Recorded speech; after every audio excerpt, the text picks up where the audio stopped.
It's more dangerous to be a woman than a soldier in armed conflict today. These are the words of Major General Patrick Kamer, former Deputy Force Commander of the UN peacekeeping troops in the Democratic Republic of Congo. War is often considered to be men's domain. Men make decisions to go to war. Men are most often carrying the guns during war.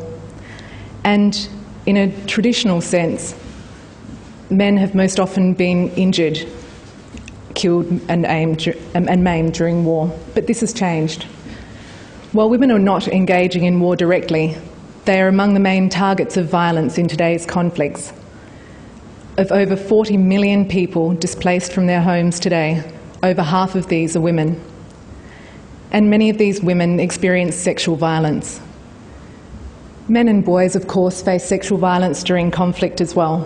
For example, the Secretary-General has raised in his recent report to the Security Council on sexual violence that men in Syria who defect from the military may be subjected to rape and sexual torture. However, the majority of targets are still women and girls. Rape in wartime is not a new phenomenon. It has existed throughout history. What is new, however, is the fact that you can receive information about it on your television set or on your mobile telephone in real time. What is also new is that the international community, through the UN Security Council, has taken a strong stand against sex as a tool of war and as a threat to international peace and security. And yet there is little improvement.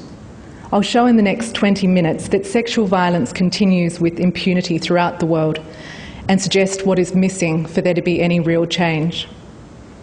I'll draw on experiences working with rape survivors in war zones and in neighbouring countries to which refugees have fled.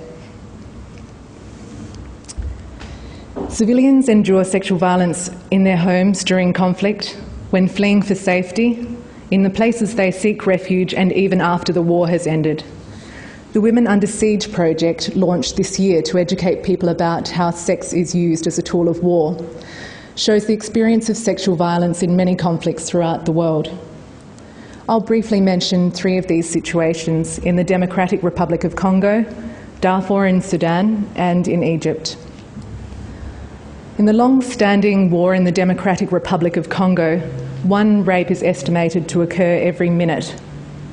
Behind the cold statistics, though, are the faces of over 1.5 million women who continue to live with the consequences of brutal violence. Different militias have trademark methods of attacking. The individual stories are gruesome. The motivations of the militia are many. The 2006 film The Greatest Silence on rape in the Democratic Republic of Congo has testimonies from armed militia who explain why they perpetrate rape. Among the many reasons these fighters provide, some believe that they receive a magical power from raping a woman, believing that it fortifies them for battle. Others say that it creates fear in the whole population through attacking their women. And there are reports that drugs and alcohol are commonly used by these militia, who may be ordered to carry out rape en masse in whole villages. One counsellor who works with the survivors in DRC explains that sex as a weapon is cheaper and more accessible than guns or bombs, yet it is an effective way to exterminate whole communities. In another protracted crisis zone in Darfur in Sudan, women and girls living in displaced camps are subjected to rape as they go about their daily activities, like going to the market for food or collecting firewood for cooking. The United Nations International Commission of Inquiry, whose findings led to the referral of Darfur to the International Criminal Court, found that rape and sexual violence had been used by the Sudanese army and nomadic militia as a deliberate strategy with the aim of terrorising the whole population, ensuring control of the movement of the displaced population and perpetrating its displacement. Even women who are not attacked live in camps for lengthy periods of time with the threat of rape looming. Now to a different situation in Egypt, where the country has been facing political instability and security problems since the overthrow of its president in February last year. Sexual violence has been used by the military against women participants in the revolution.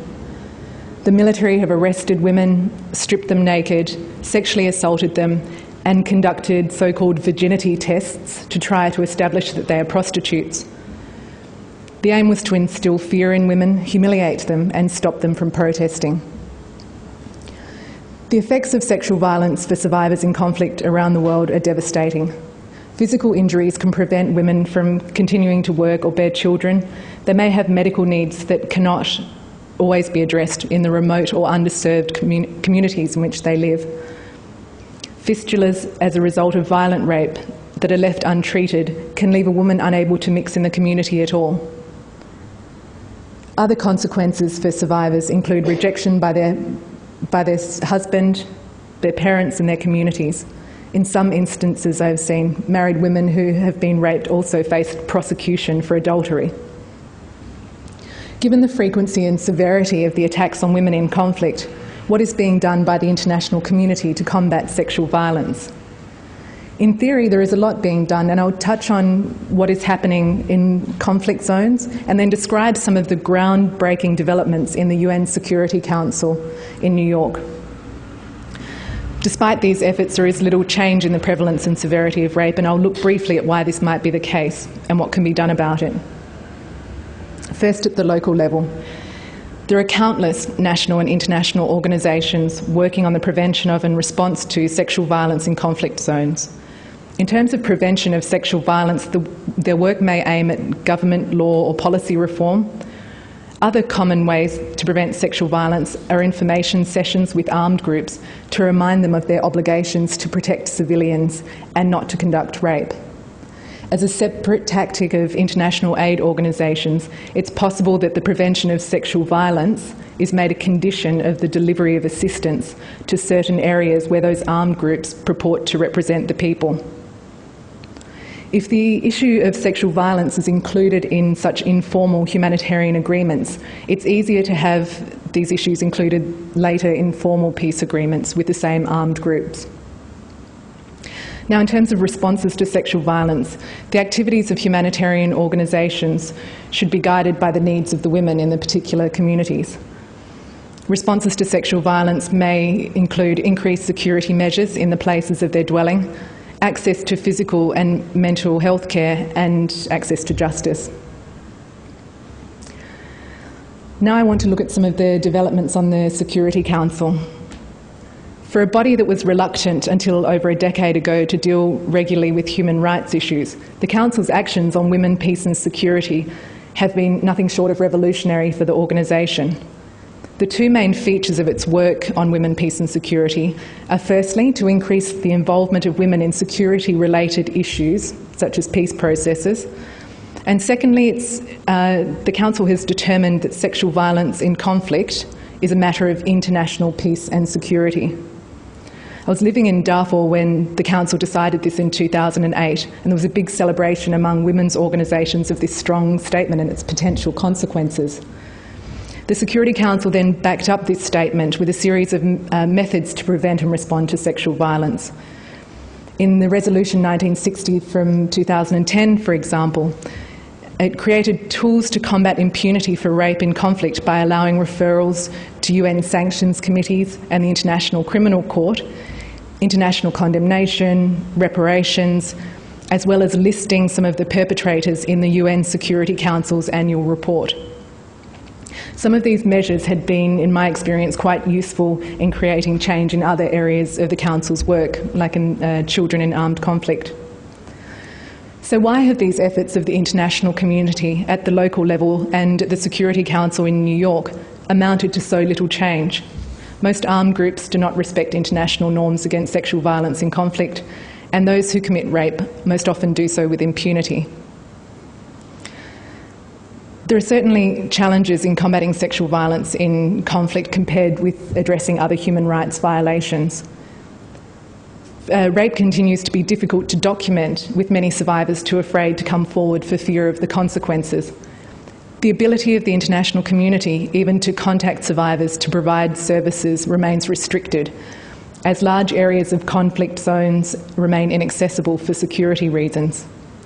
Armed forces, including regional and international peacekeeping troops obliged to protect women from rape, often fall short on their duties. It seems like the ingredients for action and change are there, but what is missing? The answer seems very simple. What is missing is the involvement of conflict-affected civilians in determining solutions for themselves. They've experienced first-hand conflict, and often over a period of years. They understand the security issues better than anybody else. They know what is at stake for peace.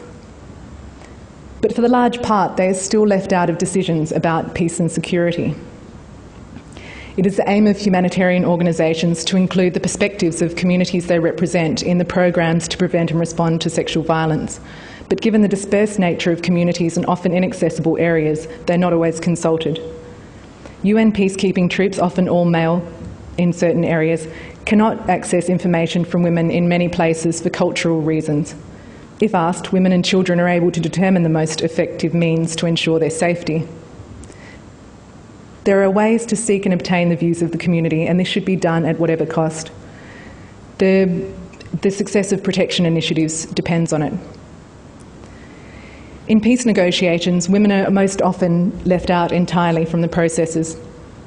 If the men with guns who are given the voice to negotiate the ends of... It is men with guns who are given the voice to negotiate the end to war.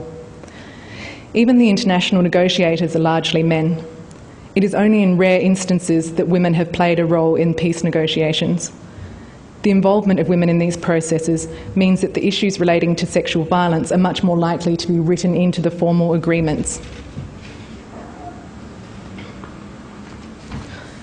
and are much less likely to be traded away for political interests.